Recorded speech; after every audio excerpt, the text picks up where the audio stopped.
آنا ہے تو آپ کو ان جگہوں کو بہتر بنانا ہوگا، ان جگہوں کو امپروو کرنا ہوگا تاکہ بچے آ سکیں، انجوائے کر سکیں، اور ہم مل کے اپنے شہر کے اندر یہ مثبت سرگرمیوں کو انشاءاللہ مزید فروغ دے سکے. تو انشاءاللہ یہ بہتری کا جو سفر ہے، یہ خدمت کا جو سفر ہے، اسی طریقے سے کراچی شہر میں جاری و ساری رہے گا. اور میں پر امید ہوں کہ KMC کا عملہ بھی اسی طریقے سے اپنے کام کے پروسیس کو جاری رکھے گا، اور اس کے ساتھ ساتھ ہم کراچی والے یہ جو شہر کے اثاثے ہیں ان کو لک آفٹر کرنے میں اپنا اپنا کردار ادا کر پائیں گے. اللہ تعالیٰ ہم سب کو توفیق دے کہ اپنے شہر کی خدمت کر سکیں، شہریوں کی خدمت کر سکیں، شہر کے مسائل کو حل کر سکے. پاکستان زندہ باد.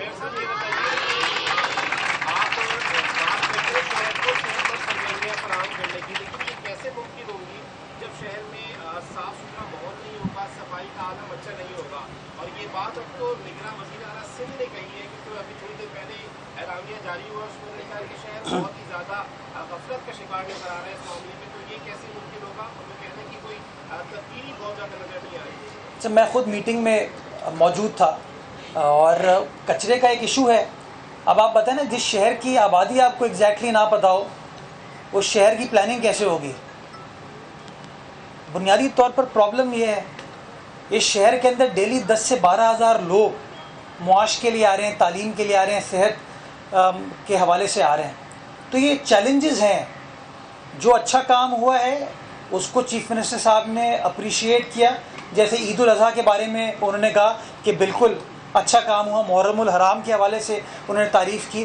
ربیع الاول کے حوالے سے جو کارروائی ہم نے کی تھی میونسپل اداروں نے، اس کے حوالے سے انہوں نے تعریف کی. لیکن ہاں، یہ جو ڈیلی بیسس پر بالخصوص ڈسٹرکٹ سینٹرل کے اندر جو ہمیں کچرے کے چیلنجز ہیں اس کے اوپر انہوں نے ناگواری کا اظہار کیا. اور اس میں کوئی دوسری رائے نہیں ہے کہ جہاں غلطی کوتاہی ہوگی، کمی ہوگی، اس کو بہتر کرنا ہم چاہیں گے. ہم سب یہ چاہتے ہیں چیزوں کو بہتر کیا جائے. تو میں تو تنقید کو بھی پازیٹیو سمت میں لیتا ہوں کہ اس کو ہم یوز کریں اپنی پرفارمنس کو بہتر بنانے کے لیے. تو انشاءاللہ جہاں اور مزید شعبوں کے اوپر کام کریں، اس صفائی کی سچویشن کو بھی بہتر بنائیں گے. بلکہ دیکھیں، میں آپ کے ساتھ ایک اور خبر شیئر کروں نا. کچرے کے بارے میں ہم سب سنتے ہیں اثاثہ ہے کہ ایسٹ ہے. سندھ وہ واحد صوبہ ہے جہاں پر ویسٹ ٹو انرجی پالیسی ہم نے اپروو کرائی تھی. میری سیاسی جماعت نے، پاکستان پیپلز پارٹی کی سندھ حکومت نے اس کو منظور کرایا. آج میں سالڈ ویسٹ کا کراچی کا سربراہ ہوں، تو میں ویسٹ ٹو انرجی کمپنیز کے ساتھ انگیج کر رہا ہوں. اور مجھے آپ کو خوشی ہوتی ہے بتاتے ہوئے، ایک پروجیکٹ 50 میگا واٹ بجلی کا، اس کو LOI ہم نے ایشو کیا ہے. ایک گیسیفیکیشن کا، کہ کچرے سے آپ گیس پیدا کریں، کیونکہ شہر میں اس وقت گیس کا فقدان ہے. 50 میگا واٹ کی بجلی اور 50 میگا واٹ کا متبادل جو گیس کی کوانٹٹی ہے اس کا. اور تیسرا، اینگرو کے ساتھ RDF جو کہ کوئلے کا متبادل ہے، اس کے اوپر. اور تینوں پروجیکٹس ہمارے ابھی ایڈوانس سٹیج کے اوپر ہیں.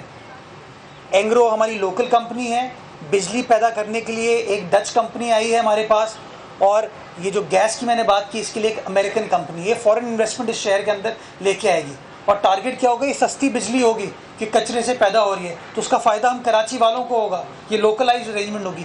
گیس کی شارٹیج ہے، گیس نہیں ہے. لوگ تنقید کرتے ہیں گیس نہیں ہے، گیس نہیں ہے، گیس نہیں ہے. آپ کو تو اس بات کی تعریف کرنی چاہیے کہ آج کی انتظامیہ اس مسئلے کو حل کرنے کا سوچ رہی ہے. یہ نہیں کہ ہمارے پاس اختیارات نہیں ہیں. اور میں آپ چاہیں گے میں کاغذات شیئر کروں گا، ڈاکیومنٹ شیئر کروں گا کہ کس ایڈوانس سٹیج تک ہم پہنچ گئے. زمین ہم نے ہینڈ اوور کر دی ہے اس امریکن کمپنی کو جو گیس کے پروجیکٹ کے اوپر کام کرے گی. تو انشاءاللہ جو غلطی ہے، کمی کوتاہی ہے، اس کو ہم ٹھیک کر رہے ہیں، اور جو اچھا کام ہے اس کو آپ کے سامنے پروجیکٹ کر رہے ہیں. شہر کے اندر صرف بری چیزیں نہیں ہو رہی. شہر کے اتنا بڑا شہر ہے، اتنا اچھا شہر ہے ہمارا، جو اچھی چیزیں ہیں اس کے اوپر بھی فوکس کیا ہوا ہے، اور جو کمی کوتاہی ہے ان کو ایڈریس کرنے کی کوشش کر رہے ہیں. جی آتے میں نے استعفیٰ بھجوا دیا ہے وہاں پہ. کراچی میں بھی اس طرح کی ہوتی ہے صورتحال. اگر ایک صحافی سے میری بات ہوئی تھی، پاکستان کے بعد صحافی ہے، میں نے کہا کہ آپ تو 10 مرتبہ اپنا کراچی میں ہو چکے ہیں ایسے صحافی. نیو یارک میں بھی اسی طرح کی صورتحال ہے، کراچی میں بھی اسی طرح کی صورتحال ہوتی ہے. تو یہ جو تیز تنقید اور تیز ترقی والا فارمولہ ہے، یہ کب تک چلے گا؟ یہ معاملہ ختم ہوگا، یہ چلتا رہے گا؟ دیکھیں، اس وقت ایک تضاد ہے، تیز تضاد بھی ہوتا ہے. ایک ترقی کی سائیڈ ہے، ایک تنقید کی سائیڈ ہے. میں اپنے آپ کو ترقی کی سائیڈ پہ رکھنا چاہتا ہوں. میں اپنے آپ کو مثبت کاموں کی سائیڈ پہ رکھنا چاہتا ہوں. باقی دوسرے لوگ جو روز بیٹھتے ہیں اور پریس کانفرنس میں مایوسی کو فروغ دیتے ہیں نا، میں اس کے اوپر فوکس نہیں کرنا چاہتا. دیکھیں، اس شہر کے انفراسٹرکچر کو جو مسائل درپیش ہیں وہ آپ کے سامنے ہیں، لیکن ہم ان مسائل کے اوپر فوکس کرتے ہیں کہ بجائے اس کے یہ کہیں کہ میڈیا نے کسی سازش کے تحت کیا. ہم سمجھتے ہیں کہ آپ نے ہماری بہتری کے لیے کیا ہے اور ہم اس پہ امپرومنٹ لاتے ہیں ان چیزوں پہ جب بھی آپ کوئی نشاندہی کرتے ہیں. تو اس لیے یہ بہت اچھی ایکٹیویٹی ہے جو علی جان صاحب کو اس کا تمام کریڈٹ جاتا ہے. یہ ہم ہمیشہ کرتے ہیں. اور میں آخر میں آپ کو اس ایکٹیویٹی کے بارے میں یہ بتا دوں تاکہ کوئی وہام نہ رہے کہ اس میں ہاسپٹل کسی کا بھی گورنمنٹ کا 1 روپیہ نہیں لگا. یہ پارٹیسپیٹیو ہے. یہ ہم نے اپنی کلیکشن سے اپنے آلٹرنیٹیو سورس جو ہم بار بار سمجھا رہے ہیں. تو یونیسیف اور ڈونر ایجنسیز ہمیں سپورٹ کرتی ہیں کہ آپ ہاسپٹل کی بہتری کیسے کر سکتے ہیں. اور یہ بجائے اس کے کہ ایک مشین لگائیں اس پہ پیسہ خرچیں کہ ہماری ساری ٹیم کی الائنمنٹ ہو جائے کیا کرنا ہے کیا نہیں کرنا.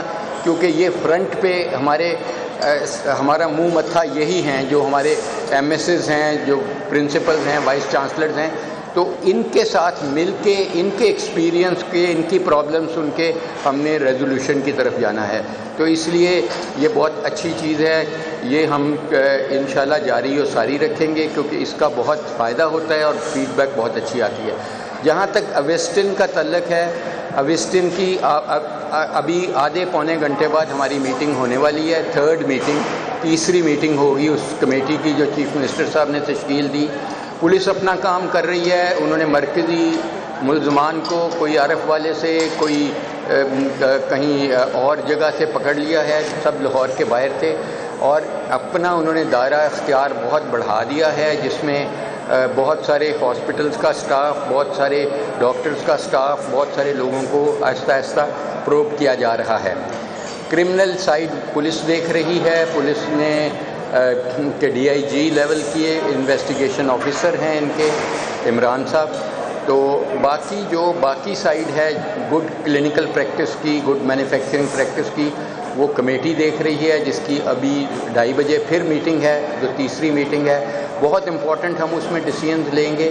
ایک چیز تو کلیئر ہے کہ ہم نے اس کا یوز اسی دن سے پچھلے 1 ہفتے سے روک دیا ہوا ہے آئی میں اویسٹن کا. اویسٹن ایک مونوکلونل اینٹی باڈیز ہے جس کا مطلب یہ ہے کہ یہ کینسر کی ٹریٹمنٹ کے لیے یوز ہوتی ہے اور یہ ایک بڑی فعال دوائی ہے کینسر کے لیے. اس لیے ان کو انٹراوینس استعمال نہیں روکا گیا تاکہ ہمارے کینسر کے پیشنٹس کو ان انٹرپٹیڈ ملتی رہے اس کی. دوسرا یہ ہے کہ یہ کچھ ہاسپٹلز جن کو الاؤڈ تھا, جن کو لائسنس تھے کہ وہ اس کی ری پیکیجنگ کر سکتے تھے لیکن وہ اپنے مریضوں کے لیے کر سکتے تھے انڈر دی لا. وہ اس کو کمرشل بیسس پہ پورے پنجاب میں نہیں بیچ سکتے تھے.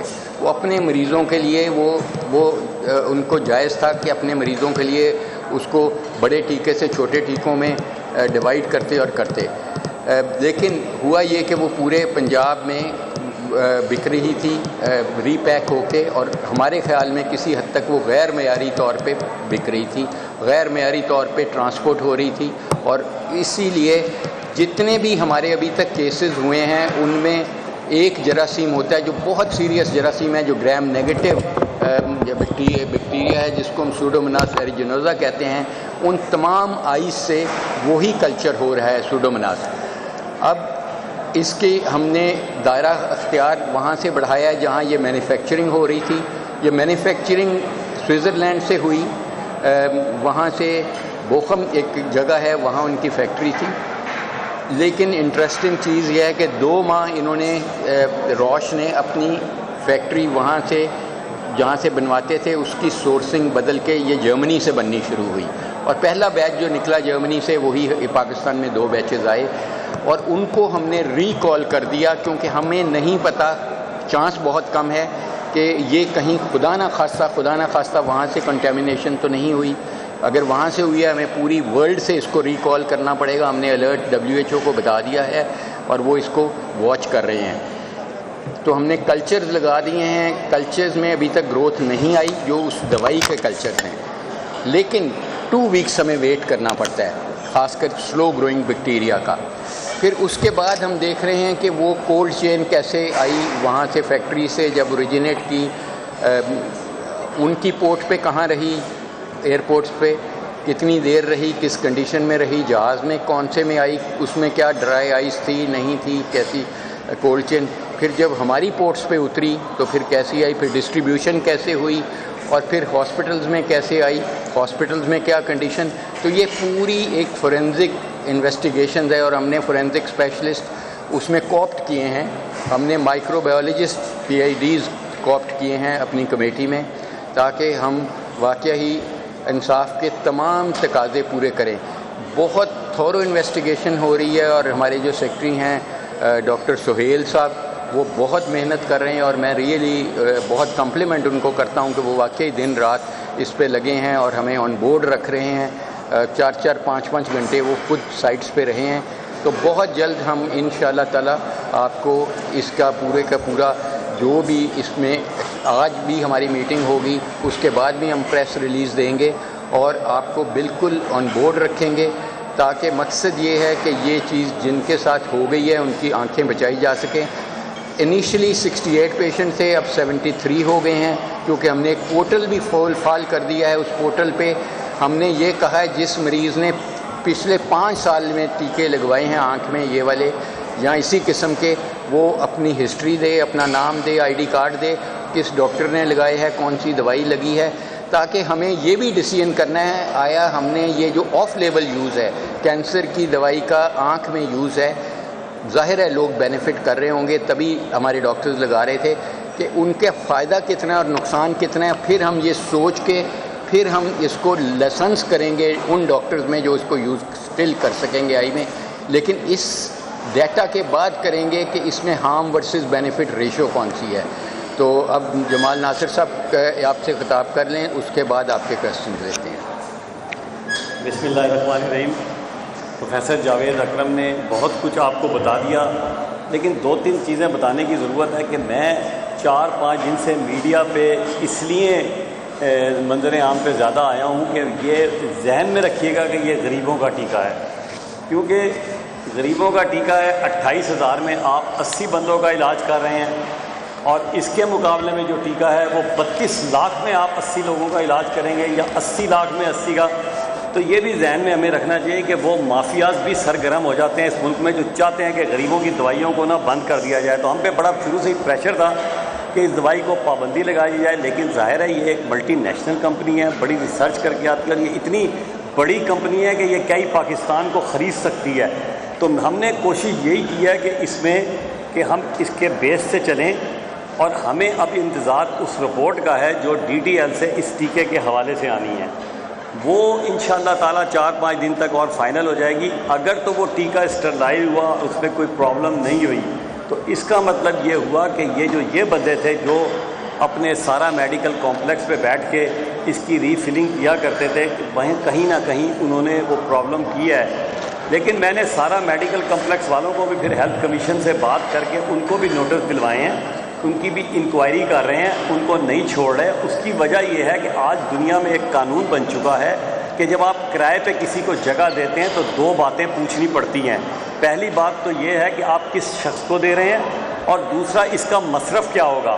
تو ہم یہ کہہ دیں کہ سارا میموریل ہاسپٹل کو ہم اس میں ایگزیمپٹ کر دیں, وہ ممکن اس لیے نہیں ہے کہ ان کی چھتری تلے ان کے ظاہر زیر تعبیر ان کے کرائے والی جگہ پہ یہ کام ہو رہا تھا, لیکن کیونکہ وہ ٹرسٹ کا ہاسپٹل ہے, ہم وہاں بھی نہیں چاہتے کہ غریبوں کو ایک دم. لیکن ایک بات طے ہے کہ اس پہ ہم نے پھر ایک ڈیش بورڈ بنا دیا ہے. اس کا فائدہ جیسے سر نے ابھی بتایا ہے کہ ڈیش بورڈ میں ہم ہیلتھ کمیشن کے ذریعے اور اپنی ڈرگ ریگولیٹری اتھارٹی کے ذریعے اگر ہم نے اس ٹیکے کا استعمال کی اجازت دی, جو ہماری ابھی کمیٹی نے فیصلہ کرنا ہے, جو ہماری رپورٹ میں آنے کے بعد فیصلہ ہونا ہے, کہ اس کے پھر ہم SOP تیار کر رہے ہیں. ہم جو خاص اسپیشلسٹ ہوں گے آپتھلمالوجسٹ, ان کو اجازت دیں گے, بالکل دیں گے, کیونکہ اس غریب کے ٹیکے کو روکا نہیں جا سکتا. اور ڈیش بورڈ پہ اس کی باقاعدہ انٹری ہوگی.